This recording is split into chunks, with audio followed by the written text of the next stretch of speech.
What's up everybody, Holly here once again with another episode in our gaming history series. After covering Zelda, Mario, Sonic, and even PlayStation, the most requested videos were for Pokemon and Kingdom Hearts. So in this episode, we will be focusing on the top 5 cancelled and unreleased Pokemon games with a few honorable mentions towards the end. If you're a fan of videos like this, give us a like and comment below to let us know your thoughts on the Pokemon games listed and which franchises you would like to see us focus on in the future. Then be sure to subscribe so you don't miss out on when these videos are posted. Pikachu DS Tech Demo. In 2004, Nintendo wanted to show off the capabilities of the newly announced Nintendo DS. One of the ways they did this was with this Pokemon Tech Demo. It essentially took the concept of Hey You Pikachu for the Nintendo 64 and Pokemon Channel on the GameCube, and allowed it to take full advantage of the Nintendo DS. At E3, it was only referred to as a tech demo, but some believe it was actually intended to eventually see a full release with added features, especially with the popularity of games like Nintendogs and Cat series that would later come to the Nintendo DS. Besides, if you are already willing to spend money on a game that allows you to play with a virtual cat and a virtual dog, who wouldn't want to keep a Pikachu as a pet? Some of the mini-games had you using the touchscreen to play guitar, pull on Pikachu's cheeks, similar to the start menu in Super Mario 64. The oddest minigame is measuring a Magikarp. The longer the Magikarp, the happier Pikachu would be. This could be a reference to Shigeru Miyamoto, who has been known to bring measuring tape with him, guessing the length or size of a random object, then measuring them to see if he was right. One minigame allowed you to play a xylophone, which made Pikachu dance. You could use a notepad to draw pictures for Pikachu, and a few other minigames existed.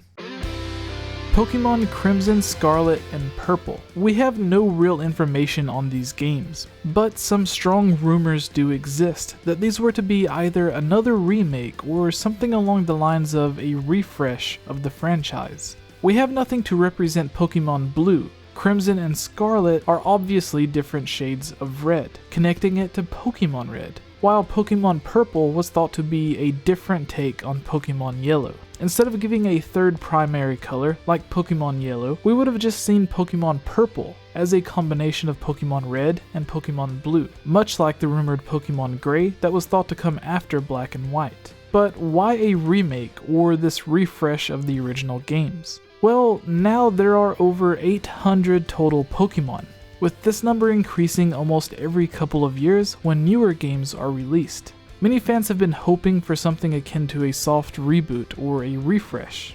Different fans have different thoughts on how to do this, with some thinking they should start over with the original 150, others want to keep all of the Pokemon and simply return to a new version of Kanto that matches with the look and feel of modern Pokemon games. And some want absolutely nothing to do with another remake or a reboot of the original games. But it is believed that Nintendo has put some consideration into this idea of refreshing the series. All the way back in 2008, the official trademarks were filed for Pokemon Crimson, Scarlet, and Purple. The most common belief among fans was putting weight behind these rumors that they were in fact modern-day reboots. Pokemon is one of the most successful video game franchises of all time, and it sells the most when they're able to tug on the heartstrings of nostalgia. We've recently seen this with the hype of Pokemon Go quickly becoming one of the most successful and popular mobile games. There is a reason Nintendo decided to stick with the original first generation of Pokemon, instead of the newer generations that most current players would be familiar with.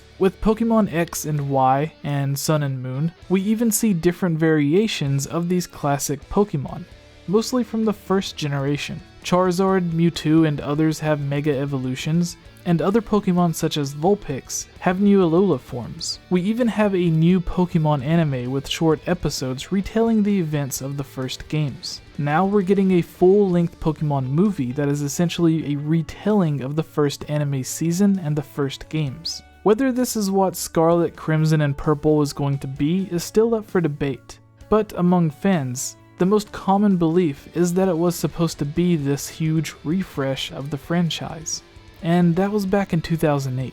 Now with a reboot in the manga, the movies, and the anime, it seems we're closer than ever to finally getting this refresh of the video game series.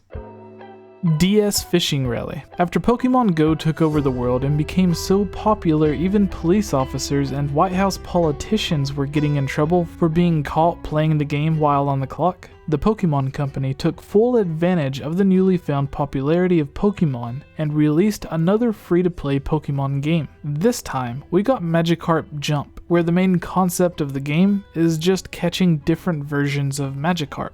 I bring this up because some believe Magikarp Jump to be a spiritual successor of sorts to PokePark Fishing Rally DS, which was another mobile game that has you fishing for Pokemon. However, PokePark features dozens of different catchable Pokemon instead of having the main focus being set on just one. This game wasn't cancelled like some of the other games on this list, but it did see a very limited release and wasn't available to actually purchase. It was only available in Japan at very rare kiosks as a download play demo from May 10th, 2005 until September 25th, 2005, so a little longer than 4 months. These kiosks were first only located at PokePark, a theme park dedicated to the Pokemon franchise, but later came to certain Pokemon centers and finally Pokemon Festa, which is sort of like a mini Comic-Con but only focusing on Pokemon. If you were lucky enough to come across one of these kiosks and actually download the game, you would only have 12 hours to play the game. After those 12 hours are over, or you turn your DS off, the game deletes itself, and you must return to a kiosk in order to re-download it. For an early DS game, it actually seemed pretty great. Gameplay revolved around you catching a variety of different Pokemon in different locations, and your high score would be determined by the size, weight, and rarity of the Pokemon caught, which would be displayed on certain kiosks, so you could compare your high score to other Pokemon trainers. Pokemon Gray. For the first time ever, Nintendo broke the pattern of releasing 2 games followed by a 3rd game, which was looked at by many fans to be the definitive version or the quote, director's cut of the previous 2. They often had minor changes to the story, a few different Pokemon, a new cover Pokemon, and sometimes brand new gameplay mechanics or features. We had Pokemon Red, Blue, and Yellow, Gold, Silver, and Crystal, Ruby, Sapphire, and Emerald, Diamond, Pearl, and Platinum. Then, with Black and White, everyone expected Gray. The title Pokemon Gray was even trademarked. The new generation of Pokemon even had the perfect Pokemon to take up the mantle of Gray's cover's mascot. But instead, we received Black and White 2, and Gray was cancelled. Well, technically it didn't really get cancelled. It was actually expanded upon and evolved into 2 different games, which acted as a continuation of the previous games, instead of just a quick refresh or retelling of the story with only minor differences. Instead of giving fans the 3rd game that we're all used to, which comes about a year after the original 2, and only has minor improvements, basic story changes, and is more of an enhanced release, Game Freak decided to double down and really make what was going to be Pokemon Gray stand out on its own as a true sequel or continuation of the story. The team ended up putting so much work into this 3rd game that they decided it would be closer to a brand new game instead of the typical 3rd refresh that we're all used to. So, they decided to treat it as such. They split it into 2 separate projects. They were now working on Pokemon Black 2 and Pokemon White 2 as opposed to just Pokemon Gray, and continued to improve and change the games even further. So while some fans may have been sad at the thought of the 3rd game, in this case Pokemon Gray, never releasing, they should really be happy. Because instead of getting just a 3rd game with minor changes, we received not only a 3rd, but 4th game with major changes. So while some may think we missed out, we actually received a lot more than we were expecting. Moving on to the newer games, fans were expecting something similar with Pokemon X and Y, with many believing Pokemon Z was just around the corner. But instead, we received remakes in the form of Omega Ruby and Alpha Sapphire. Most recently with Pokemon Sun and Moon, fans are given a similar situation. While fans were hoping for a third version, Pokemon Stars, to come to the 3DS, and some even more hopeful for a Switch version of Pokemon Stars. While Nintendo did announce they are working on a main series Pokemon game for the Nintendo Switch, fans will receive another set of these enhanced pseudo-sequels. So we'll be getting Pokemon Ultra Sun and Pokemon Ultra Moon instead of Pokemon Stars, which would have only had minor changes. So with Pokemon Gray gaining so many enhanced features and new gameplay mechanics, Nintendo or Game Freak decided to just split it into two separate games as Black and White 2. Would you now consider Pokemon Gray as cancelled? Let me know in the comments below, because some people have differing opinions on this, as in the end the only thing that changed was the title, and it being released as two separate games as opposed to one. In a way, you could say that Pokemon Gray was cancelled. Then again, you could say that just as the Pokemon in the games itself, Pokemon Gray evolved into what we now call Pokemon White 2 and Pokemon Black 2. I know, bad joke, but whatever. It's my list video, make your own. Now it's time for our honorable mentions. Just like all of our lists, especially those that fall in line with our gaming history series, before we make our way to our final game, we have a few honorable mentions. Remember, if you're a fan of videos like this, please comment below letting us know what games you would like to see us focus on in the future. Then subscribe and click the notification button so you don't miss out when those videos go live. Our first honorable mention is Pokemon Picross for the Game Boy and Game Boy Color. It was announced in various gaming magazines in spring of 1999. Nintendo actually gave it quite a bit of coverage before cancelling it. It was also intended to work with the newly released Game Boy printer accessory as well. While the game never released for unknown reasons, 12 Pokemon Picross puzzles did appear on the Super Nintendo game Picross NP Volume 1. Then, in Pokemon Heart Gold and Soul Silver, Pokemon Picross puzzles made another appearance in the Goldenrod Game Corner and Voltorb Flip. Finally, a game titled Pokemon Picross released on the Nintendo 3DS eShop as a freemium game in December of 2015. While it shares the same name and concept, it is a completely different project, built from the ground up to take advantage of the 3DS hardware, as opposed to the original game designed 20 years ago for the Game Boy and Game Boy Color. Our second honorable mention is more of a list of what could have been instead of actual games that were going to be released. As some of you may know, during the development of many of the different Pokemon games, a lot of trademarks have been claimed by Nintendo and the Pokemon Company.